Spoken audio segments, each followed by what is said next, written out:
Assalamu alaikum. How are you, really? Not the answer you give people, but the one you hide inside. Because some battles, no one else can see. You smile outside, but inside, something feels heavy. You promise yourself, this time I'll change, but somehow you fall again. And then comes that silence, filled with guilt. You start questioning yourself. What's wrong with me? But what if nothing is wrong with you? What if you're just stuck on a level you don't understand? Centuries ago, Ibn Arabi described a hidden map, a map of your soul, 7 levels that decide who you become. And today, you might discover where you truly stand. So before we begin, subscribe, not for me, but for your journey back to Allah. You try to fix yourself again and again, but the same habits return, like they never left. You pray, and for a moment, it feels real, but later, your heart feels heavy again. You tell yourself, this was the last time. Yet somehow, you go back to the same sin, and the worst part, you're aware you know it's wrong, but you still can't stop. So you start thinking, maybe I'm just weak. Maybe Allah is disappointed in me. But what if this isn't failure? What if this is a stage, a level your soul is passing through? Centuries ago, a man looked deeper into the human soul than most ever dared. Ibn Arabi. He didn't just study behavior. He mapped the unseen struggle inside you. He spoke of something most people ignore, that your soul is not fixed. It moves, it rises, it falls. A journey through levels. Each one shaping your thoughts, your desires, your choices. This is what scholars call the Nafs, not your body, not your mind, but the part of you that pulls you or elevates you. And the truth is, you are already on one of these levels. The only question is, which one? The first level is called Nafs al-Ammara. This is the soul that doesn't fight sin. It invites it. It whispers, just this once. It's not that serious. No one will know.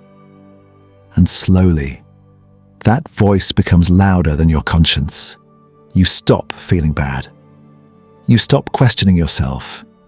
And sin starts to feel normal. This is where many people get stuck.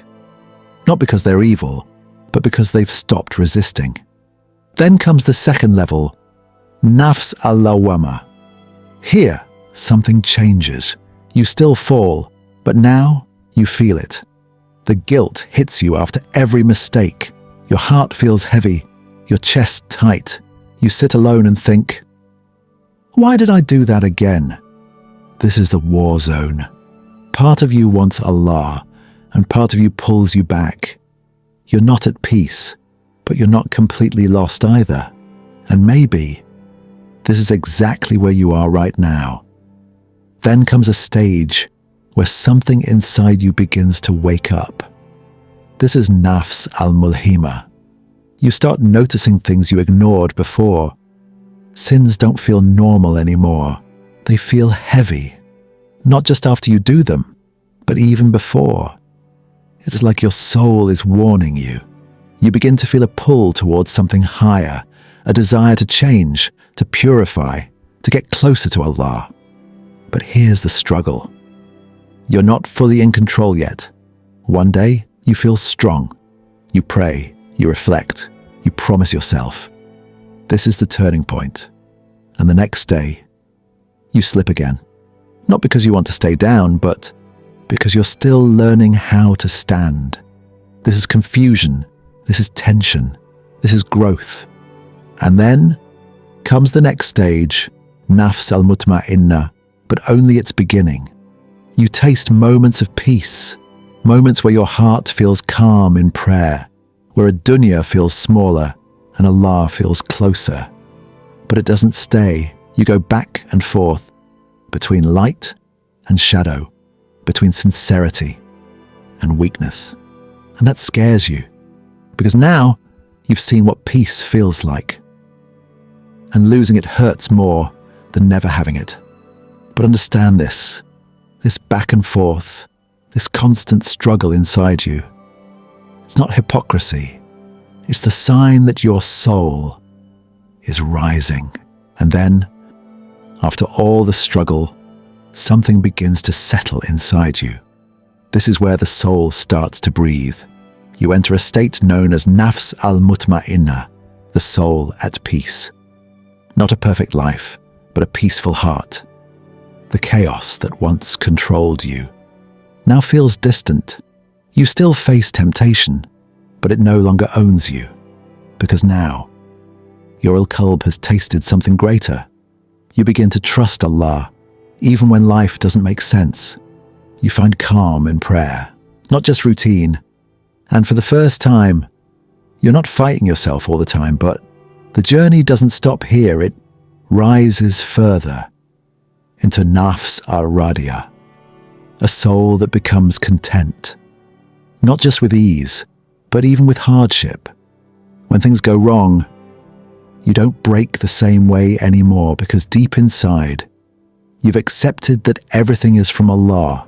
And then, a rare state, Nafs al-Mardiya, a soul that is not only content with Allah, but Allah is pleased with it. Imagine that, the Creator, pleased with you, not because you were perfect, but because you kept returning, because you didn't give up, even when it was hard. And finally, the highest level, Nafs as-Safiya, a soul that is purified, no pride, no hidden facade, just sincerity. A heart that lives in remembrance, that sees beyond this dunya. But listen carefully. These levels are not destinations you reach once and stay forever. They are states you move through. Some days you rise, some days you fall. And that doesn't mean you've failed, because the real transformation is not becoming perfect. It's refusing to stay the same. And maybe, right now, you're closer than you think. Pause for a moment. Don't skip this part, because this is where it becomes real.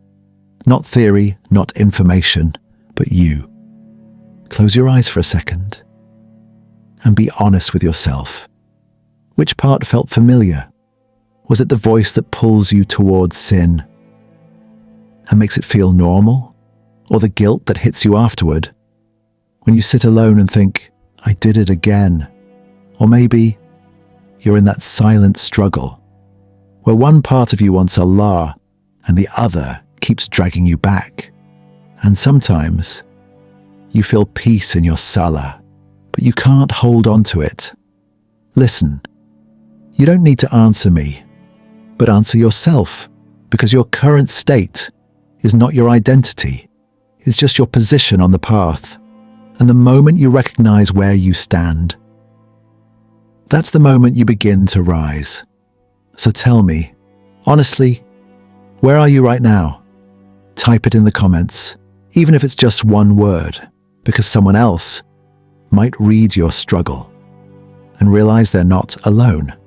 And maybe that one honest moment becomes the beginning of your change. Now listen carefully. Knowing your level is not enough. You have to move from it. And change doesn't begin with big actions. It begins with small, honest steps. First, awareness. Every time you fall, don't just feel guilt. Ask yourself, what triggered me? What pulled me here? Because awareness breaks the cycle of repetition. Second, replacement. You can't just remove darkness. You have to replace it with light. When a bad habit calls you, turn your attention immediately to something pure, even if it's just making wudu or sitting in silence remembering Allah. Third, consistency in small worship.